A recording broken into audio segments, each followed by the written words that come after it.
ট্রেনে বসে ইসমত মেঘনার অপেক্ষা করছিল। বুঝতে পারছি না মেয়েটা কোথায় আছে। তখনই ওর মোবাইলে মেসেজ এলো, আই এম সরি ইসমত, মায়ের শরীর হঠাৎ খারাপ হয়ে যায়, মাকে হসপিটালে ভর্তি করতে হয়েছে, তাই আমি আসতে পারছি না, সময় পেলেই কল করব। ওহো, এবার তো একাই যেতে হবে।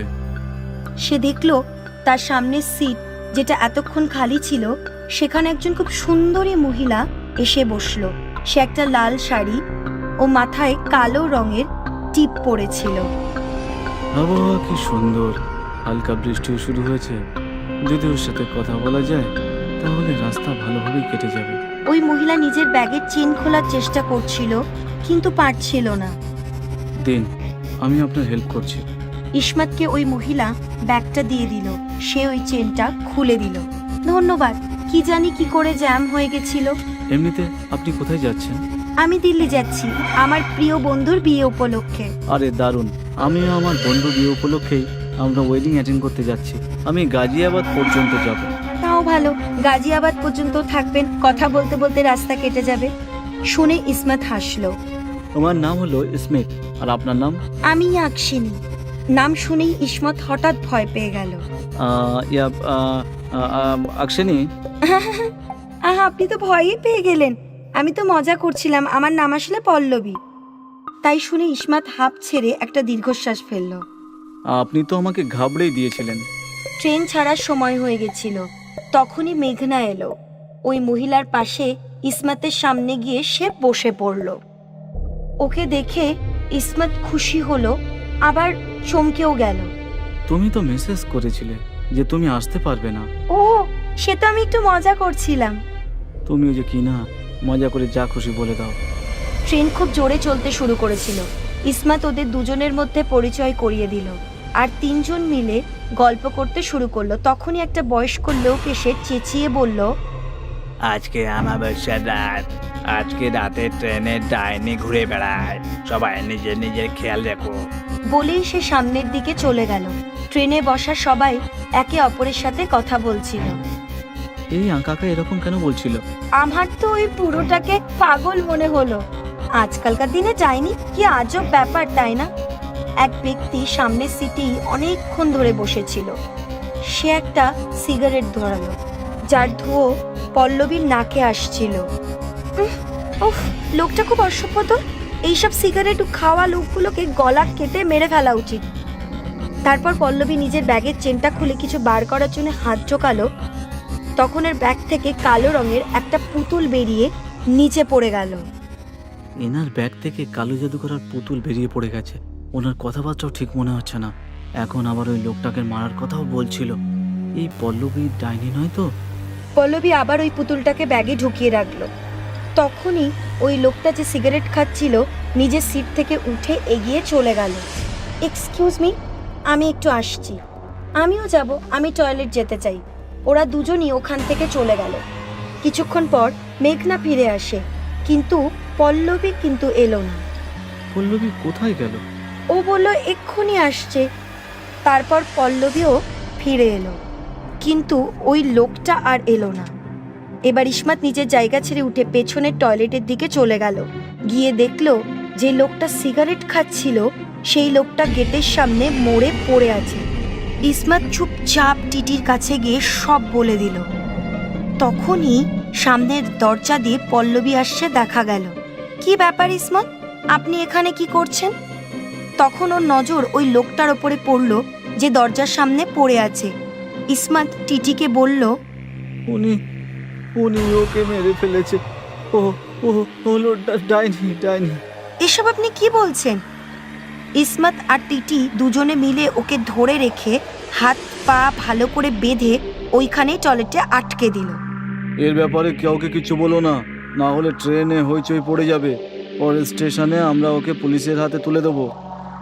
ইসমত মেঘনার কাছে ফিরে গিয়ে সব কিছু বলে দিল। ভালো করেছো ওকে টয়লেটে বেঁধে রেখেছো, নইলে কে জানে আর কাকে কাকে মেরে ফেলতো। মেঘনা দেখতে পেল যে সামনে টিটি আসছে। কোন এক অজানা কারণে মেঘনা সেখান থেকে উঠে চলে গেল। আমি একটু আসছি। ইসমত চিন্তায় পড়ে গেল, ও হঠাৎ আবার কোথায় চলে গেল। ওই মেয়েটা যে আপনার সামনে বসেছিল সে কি আপনার সাথে ছিল? হ্যাঁ, আপনাদের দুজনের টিকিট দেখান। ইসমত নিজের টিকিট দেখিয়ে বলল। ওর টিকিট ওর কাছেই আছে হয়তো। টিটি চলে গেল। তখনই ইসমতের মোবাইলে মেঘনার ফোন আসায় ও রিসিভ করলো, কানে ধরলো। কি হলো মেঘনা, তুমি কোথায় আছো? সরি ইসমত, আমি আসতে পারলাম না। মার শরীর ঠিক থাকলে আমি অবশ্যই আসতাম। তোমার খারাপ লাগছে না তো? এই কথা শুনে ইসমত ভয় পেয়ে গেল আর ওর মোবাইল হাত থেকে নিচে পড়ে যায়। আরে মেঘনা যদি বাড়িতে থাকে তাহলে আমার সাথে ওটা কি? ও টিটিকেও দেখতে পেল না। ইসমত মোবাইলটা তুলে নিয়ে তাড়াতাড়ি টয়লেটের দিকে চলে গেল। তারপর পল্লবীর হাত পা খুলে দিয়ে মুক্ত করে দিল। যে মেয়েটা তোমার সাথে যাচ্ছে সেই আসল ডাইনি। আমি এই ট্রেনটার ব্যাপারে অনেক কিছু শুনেছিলাম, এর জন্য আমি ওকে এখানে মারতে এসেছিলাম। আমার ভুল হয়ে গেছে, ও আমার বন্ধু সেজে এসেছিল, এর জন্য আমি ওকে চিনতে পারিনি। পল্লবী ইসমতের সাথে নিজেদের সিটে গেল। তারপর ব্যাগ থেকে কালো পুতুলটা বের করে তাতে একটা লাল সুতো বাঁধলো। তারপর ওরা অন্য দরজার দিকে গিয়ে দেখলো টিটির গলায় মেঘনা দাঁত দিয়ে কামড়ে ধরে দাঁড়িয়ে আছে আর ওর রক্ত খাচ্ছে। তাকে ভয়ানক দেখতে লাগছিল। নিজের আসল রূপ ধারণ করলো সে। টিটিও মরে গেল। ইসমত টিটিকে ওর থেকে ছাড়ানোর চেষ্টা করলো। সুযোগ বুঝে পল্লবী ডাইনির একগোছা চুল ছিঁড়ে নিয়ে পুতুলটার গায়ে ভালো করে ওই চুলটা বেঁধে দিল। তারপর হঠাৎ ও একটা মন্ত্র পড়তে শুরু করলো। তারপর ট্রেনের বাকি সবাই এসব দেখে খুব ভয় পেয়ে গেল। তখনই পল্লবী বলল, ভাই তাড়াতাড়ি লাইটারটা দিন তো। পল্লবী একটা মন্ত্র পড়ে পুতুলটাতে আগুন লাগিয়ে দিল। সাথে সাথে ডাইনির গায়েও আগুন লেগে গেল। সে টিটির লাশও ইসমতকে ছেড়ে দিল। আগুন লেগে যাওয়ায় ডাইনিটার দরজা দিয়ে ফ্লাইওভারের নিচে পড়ে গেল। জ্বলন্ত পুতুলটাও পল্লবী বাইরে ফেলে দিল ট্রেন থেকে। তুমি ঠিক আছো তো? পল্লবী ওর দিকে তাকিয়ে বলল, হ্যাঁ আমি ঠিক আছি। এখন আপনাদের আর ভয় পাওয়ার দরকার নেই, ওই ডাইনি আর আসবে না। তারপর সবাই নিশ্চিন্তে ট্রেনে যাত্রা করলো। আর এখানেই ডাইনির গল্প চিরদিনের মতো শেষ হয়ে গেল। কামায়ানি এক্সপ্রেস অনেক বছর ধরেই চলছিল আর যাত্রীদের গন্তব্যস্থলে নিয়ে যাচ্ছিল। বিশ্বাস যাদব আর শ্রদ্ধা যাদব মুম্বাই থেকে বিয়ে করে মামা মামির সাথে কামায়ানি এক্সপ্রেস করে বেনারস যাচ্ছে। স্টেশন থেকে ট্রেন ছাড়ার সাথে সাথেই খাবার দাবার জিনিস বিক্রি করার লোকরা চক্কর কাটতে থাকে। বিশ্বাস বাবা, তুমি কি চা খাবে? না মামা বাবু, তুমি খাও। বৌমা, তুমি কিছু খাবে? মামিমা, এখন না। বৌমা, খাবার ব্যাপারে লজ্জা পেও না। এখন ট্রেন মুম্বাইতে আছে আর আমাদের বেনারসে যেতে হবে, ভোলা বাবার শহরে। হ্যাঁ বৌমা, পথ অনেক লম্বা, খেয়ে দিয়ে চলো। মামা বাবু, বেনারসে তো আমাদের বাড়ি, সেখানে পৌঁছে আরাম করে খাবো। আমি বেনারস এই প্রথমবার যাচ্ছি। শুনেছি ভোলা বাবার শহরে খুব হইচই হয়। তুমি নিজেই গিয়ে দেখে নিও আর ভোলানাথের দর্শনও করে নিও। ট্রেন নিজের স্পিডে চলছিল। এখনো পর্যন্ত না থেমে অনেক স্টেশন পার করে দিয়েছে। ট্রেনের ভেতরে রেলওয়ে পুলিশ আর টিকিট বিরক্ত হয়ে এদিক ওদিক দৌড়াচ্ছিল। তখনই হঠাৎ ট্রেনে আকাশবাণীর মতো একটা পেতনির আওয়াজ শোনা গেল। আমি পেতনি বলছি, আমি কামায়নি এক্সপ্রেসকে অপহরণ করেছি। এই ট্রেন এখন ততক্ষণ থামবে না যতক্ষণ না বিশ্বাস যাদব আমার কাছে আসছে। আমি জানি এই ট্রেনেই বিশ্বাস যাদব বিয়ে করে নিজের বউকে নিয়ে বেনারসে যাচ্ছে। যাত্রীগণ, বিশ্বাস যাদবকে আমার হাতে তুলে দিয়ে নিজেদের যাত্রা সুরক্ষিত করো। পেতনির ঘোষণা শুনে ট্রেনের লোক হতবাক হয়ে গেল। মামা মামি আর শ্রদ্ধা বিশ্বাসের দিকে অবাক হয়ে তাকিয়েছিল। তারপর ওকে এই বিষয়ে জিজ্ঞাসা করলো। বিশ্বাস, এইসব কি? বাবা, পেতনি তোমাকে কেন ডাকছে? হ্যাঁ বিশ্বাস, এটা কি ব্যাপার? আমি কি জানি? এই ঘটনা আমি ততটাই জানি যতটা ঠিক তোমরা জানো। এমনিতেও পেতনির কথা কেই বা বিশ্বাস করবে? পেতনির কথা মিথ্যে হতে পারে, কিন্তু ট্রেন অপহরণ করা হয়েছে এই কথাটা তো সত্যি। পেতনি যে কামায়ানি এক্সপ্রেস অপহরণ করেছে সে কথা চারিদিকে ছড়িয়ে পড়ছিল। পুলিশ আর রেলওয়ের কর্মকর্তারা কামায়ানি এক্সপ্রেসের থামানোর চেষ্টা করছিল, কিন্তু সফল হলো না। কামায়ানি এক্সপ্রেস তো ঝড়ের বেগে ছুটছে, কোনো স্টেশনেই থামছে না। কি করে থামবে অফিসার? ট্রেন তো কোনো ড্রাইভার না, পেতনি চালাচ্ছে। এই কথা কে বিশ্বাস করবে যে ট্রেন আর কেউ না একটা পেতনি চালাচ্ছে? কামায়নি এক্সপ্রেসের পরের স্টেশন হলো ভোপাল। আমরা সেখানে একটা ঘটনা জানিয়ে দিয়েছি। আমার মনে হয় না এই ট্রেন ভোপালেও দাঁড়াবে কখনো। ট্রেন নিজের গতিবেগ লাইন দিয়ে ছুটছিল। ও ভোপাল স্টেশন দিয়ে বেরিয়ে গেল। পেতনিটা ড্রাইভারের সিটে বসে ট্রেন চালাচ্ছে আর ভয়ঙ্কর ভঙ্গিতে হাসছিল। পেতনি ট্রেন চালাতে চালাতে নিজের সঙ্গে কথাও বলছিল। বিশ্বাস, তুমি কতক্ষণ না এসে থাকবে আমার কাছে? যতক্ষণ আসবে না ট্রেন চলতে থাকবে। তোমাকে আমার কাছে আসতেই হবে। পেতনির সতর্কবাণী ট্রেনের যাত্রীরা আবার শুনতে পেল। পেতনি বারবার একই কথাই বলছিল, সে বিশ্বাস যাদবকে আমার হাতে তুলে দাও। শ্রদ্ধা এইবার সতর্কবাণী শুনে সোজা ড্রাইভারের কেবিনে চলে গেল, যেখানে পেতনি ট্রেন চালাচ্ছিল। পেতনি শ্রদ্ধাকে দেখে হাসছিল। শ্রদ্ধা, তুমি কেন এসেছো? আমি তো তোমার কাপুরুষ স্বামীকে ডেকেছিলাম। কেন ডেকেছিলে আমার স্বামীকে সেটাই জানতে এসেছি। তোমার স্বামীর কাণ্ড কারখানা জেনে তুমি খুব দুঃখ পাবে। আমি শুনতে চাই, বলো কি বলতে চাও? সাহস থাকলে নিজের স্বামীর বিশ্বাসঘাতকতার কথা শোনো। আমার নাম সুস্মিতা। আমি আর বিশ্বাস একসাথে রেলওয়ে ট্রেনিং নিচ্ছিলাম। আমরা একে অপরকে ভালোবাসতাম। বিশ্বাস ভালোবেসে বিয়ে প্রতিজ্ঞা করেছিল। আমি বিশ্বাসের কথায় ভরসা করেছিলাম, কিন্তু একদিন প্রতারিত হলাম। বিশ্বাস নিজের ট্রেনিং মাঝপথে ছেড়ে আমার সাথে সম্পর্ক ভেঙে পালিয়ে গেল। আমাদের ভালোবাসার বদনাম হয়ে গেল। আমার ভাইরা মান সম্মানের অজুহাতে আমাকে হত্যা করলো। সেদিন থেকে আমার আত্মা ঘুরে বেড়াচ্ছে আর আমি পেতনি হয়ে গেলাম। তখন থেকে আমি বিশ্বাসকে খুঁজতে শুরু করলাম। আজকে জানতে পারলাম ও তোমাকে বিয়ে করে নিজের বাড়ি বেনারসে ফিরে যাচ্ছে। প্রতিশোধ নেওয়ার জন্য আমি এই ট্রেনটাকে অপহরণ করে নিলাম। সুস্মিতা, বিশ্বাসের বিশ্বাসঘাতকতা তোমাকে পেতনি বানিয়েছে, তাতে আমি দুঃখিত। কিন্তু ও এখন আমার স্বামী। আমার মাথায় ও সিঁদুর। ওকে রক্ষা করা আমার ধর্ম, আর বিশ্বাসকে মেরে ফেলা আমার ধর্ম। শ্রদ্ধা পেতনির থেকে বিশ্বাসের ব্যাপারে জেনে রেগে গিয়ে ফিরে গেল। তারপর বিশ্বাসের উপর রাগ ফেটে পড়ল।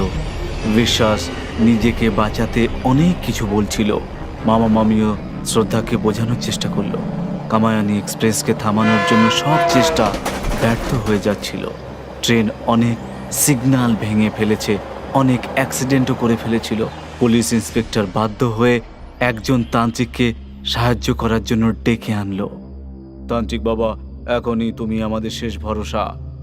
এ কাজ আমার সাধ্যের বাইরে, কারণ আমি চলমান ট্রেনে ওই পেতনির কাছে পৌঁছাতে পারবো না।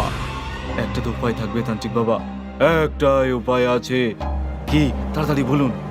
আমাদের মানুষের মতো পেতনিদেরও ধর্মগুরু হয়, যাদের কথা ভূত আর পেতনিরা কখনোই অমান্য করে না।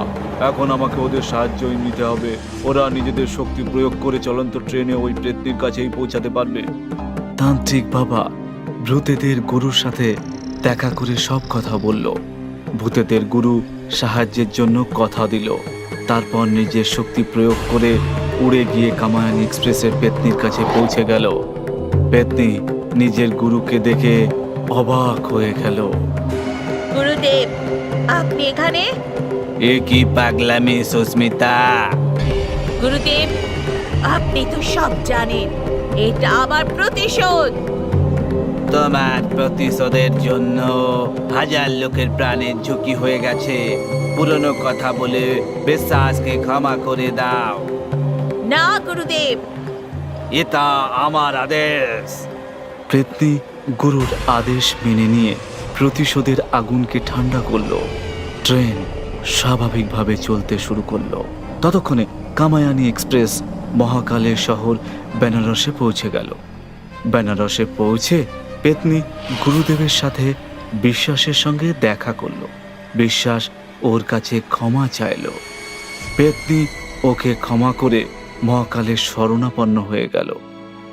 বিশ্বাস নিজের স্ত্রী আর মাম্মামির সাথে ভগবান ভোলানাথের দর্শন করে নিজের যাত্রা ও জীবনকে সফল করল। বেনারস খুবই সঙ্গম এক্সপ্রেস রেল লাইনের উপর দিয়ে প্রচণ্ড দ্রুত গতিতে এগিয়ে যাচ্ছিল। সমস্ত প্যাসেঞ্জার বেশ আরামেই যাত্রা করছিল।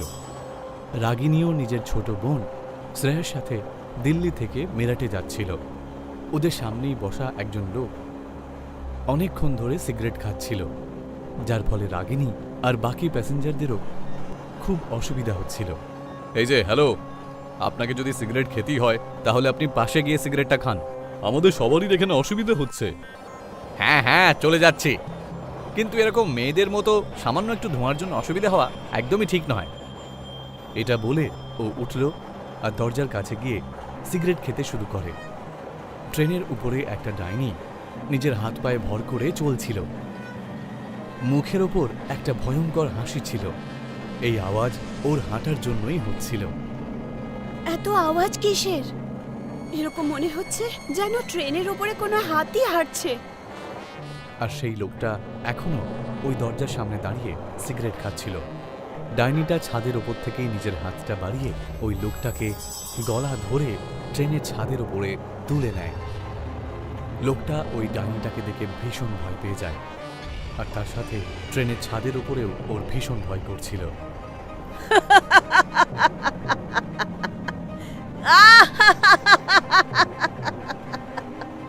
ভয়ঙ্করভাবে হাসতে হাসতে ডাইনিটা লোকটাকে চলন্ত ট্রেন থেকে নিচে ফেলে দেয়।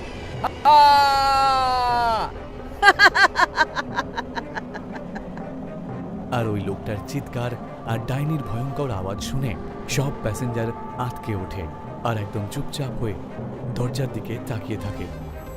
তখনই হঠাৎ করে ডাইনিটা ট্রেনের ভিতরে চলে আসে, যা দেখে যাত্রীরা সবাই ভয়ে চিৎকার করতে শুরু করে দেয়।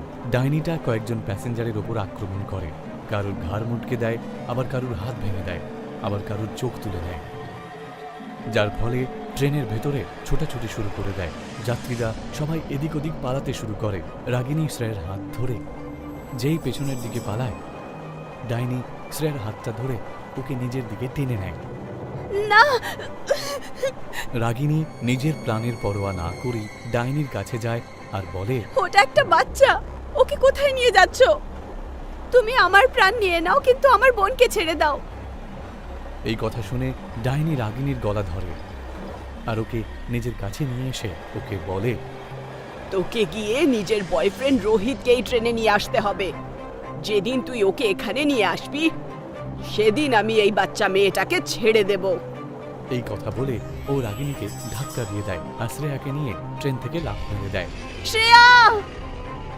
রাগিনী চিৎকার করে ওকে ডাকতেই থাকে। ওর চোখ দিয়ে জল বেরিয়ে যায়। ও জানেই না যে ও শ্রেয়ার সাথে আর কোনোদিন দেখা করতে পারবে কিনা। ট্রেন যখন পরের স্টেশনে থামে তখন সব প্যাসেঞ্জার দ্রুত গতিতে ট্রেন থেকে বাইরে বেরিয়ে তাড়াতাড়ি দৌড়তে থাকে। ট্রেনও ওই স্টেশনেই পুরো খালি হয়ে যায় আর রাগিনীও আতঙ্কিত হয়ে নিজের বাড়ি ফেরে। একদিকে রোহিত ছিল, যাকেও ভালোবাসত, আর অন্যদিকে ওর ছোট বোন, যার ও ছাড়া আর কেউ ছিল না। আমাকে ওই ডাইনির কথা মানতেই হবে, তবেই আমি শ্রেয়াকে ফেরত পেতে পারবো। কিন্তু সেই ডাইন রোহিতের কাছে চায় বা কি? এর পেছনের রহস্য তখনই খুলবে। এই সিদ্ধান্ত নিয়ে ও রোহিতের কাছে ট্রেনে ঘটে যাওয়া ঘটনা গোপন রাখাটাই ঠিক মনে করে। আর দুদিন পরে ও যখন ওর সাথে দেখা করে তখন ওকে বলে, রোহিত, আমার ফ্রেন্ড নিশা দিল্লি থেকে একটা ট্যুরে যাচ্ছে। আমি ভাবছিলাম যে আমরা দুজনও সেই ট্যুরে যাই। এ তো বেশ ভালো কথা, অনেকদিন হয়ে গেল আমিও বাইরে ঘুরতে যাইনি। ঠিক আছে, তাহলে পাক্কা রইলো, ওকে? কিন্তু আমরা তোমার গাড়িতে যাব না, আমরা এখান থেকে ট্রেনে দিল্লিতে যাব, আর ওখান থেকে নিশার সাথে ট্যুরিস্ট বাসে। রোহিত এতে রাজি হয়ে যায় আর তারপর পরের দিন রাতেই দুজন দিল্লির জন্য বেরিয়ে পড়ে। যখন সামনে সঙ্গম এক্সপ্রেস এসে দাঁড়ায় তখন ট্রেনটা দেখে রোহিতের চোখ মুখ শুকিয়ে যায়। ওরা দুজন ট্রেনে উঠে পড়ে ওরা যেই ট্রেনে ওঠে সঙ্গে সঙ্গে ট্রেন চলতে শুরু করে দেয় আর ট্রেন জোরে ছুটতে শুরু করে। রোহিত সেটা নোটিস করে যে ট্রেনে বসে থাকা সমস্ত প্যাসেঞ্জার্স একদম চুপচাপ বসে রয়েছে। আরে এদের সবার হলোটা কি? এরা কেউ কিচ্ছু বলছে না। আর এই ব্যাপারটা রাগিনীরও বেশ আশ্চর্য লাগছিল। যেই ওরা দুজন নিজেদের বসার জন্য সিট দেখছিল তখনই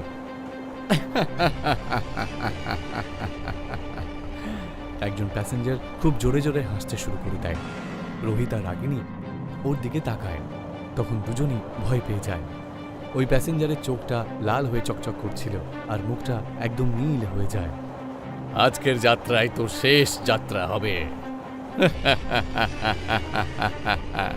ওর কথা শুনে আর রূপ দেখে দুজনেই ভয়ে আঁতকে ওঠে। তারই মধ্যে দেখতে দেখতে একজনের পরে একজন ট্রেনে বসে থাকা সমস্ত প্যাসেঞ্জার্স ভয়ঙ্করভাবে হাসতে শুরু করে দেয় আর ভয়ঙ্কর দেখতে লাগে। আজকের যাত্রা তোর শেষ যাত্রা হবে।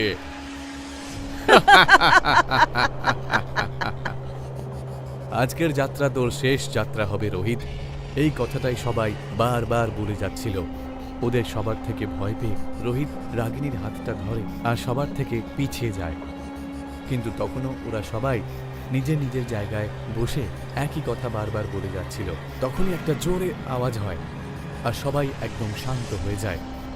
ট্রেনে সবকিছু নিস্তব্ধ হয়ে যায়। ডাইনি ছাদের উপরে হাঁটতে হাঁটতে হাসছিল।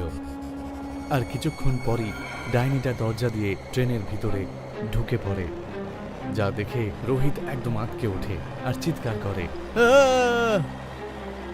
ডাইনি নিজের পা মাটিতে রাখে না।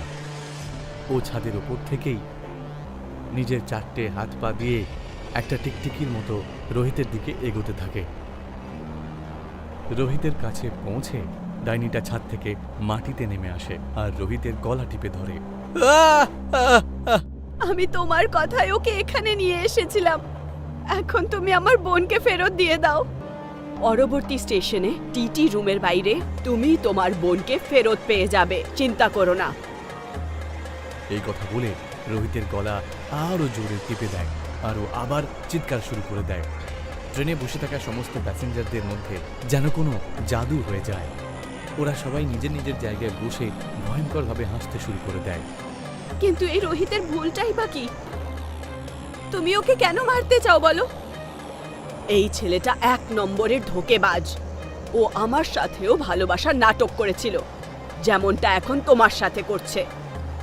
আমার বাড়ির লোকেরা ওর আসল রূপ জেনে ফেলেছিল, তাই আমাদের বিয়ের জন্য রাজি হচ্ছিল না। ও আমাকে বলল যে চলো আমরা পালিয়ে বিয়ে করে নিই। ওর কথা অনুযায়ী আমি আমার বাড়ির থেকে প্রচুর গয়না আর অনেক টাকা পয়সা চুরি করলাম আর ওর সাথে পালিয়ে যাওয়ার জন্য এই ট্রেনেই রওনা দিলাম। কিন্তু রাত্রিবেলায় ও সুযোগ বুঝে আমাকে এই ট্রেন থেকে ধাক্কা মেরে দিল আর আমার সমস্ত গয়না আর টাকা পয়সা নিয়ে আজ অবধি নিজের জীবনে আনন্দ ফুর্তি করছে। কি এত বড় ধোঁকা? রাগিনী এই কথাটা শুনে অবাক হয়ে যায়। যেই রোহিতকে ও এত ভালোবাসতো, তার ব্যাপারে এই সব কিছু শোনা ওর কাছে খুব কষ্টের ব্যাপার ছিল। এই কথা বলে ডাইনিটা রোহিতকে মাটিতে ফেলে দেয় আর তারপর রোহিতের পা ধরে রোহিতকে টানতে টানতে দরজার দিকে নিয়ে যায়। ওই সময় ট্রেনটা যে পুলটার ওপর দিয়ে যাচ্ছিল সেই পুলের দুদিকেই খাল ছিল। ডাইনি রোহিতকে দাঁড় করায় আর ওকে নিয়ে খালের মধ্যে ঝাঁপ দিয়ে দেয়। রোহিতের শেষ চিৎকার হাওয়া বাতাসে ঘুরে বেড়ায় আর তারপর সব কিছু একদম শান্ত হয়ে যায়। ট্রেনে বসে থাকা প্যাসেঞ্জারদের মধ্যেও ডাইনির প্রভাবটা চলে যায় আর সবাই নর্মাল হয়ে যায়। রাগিনীর চোখের সামনে যা কিছু ঘটল সে সবই ভয়ঙ্কর ছিল, তাও কিন্তু ও নিজেকে সামনে নেয়।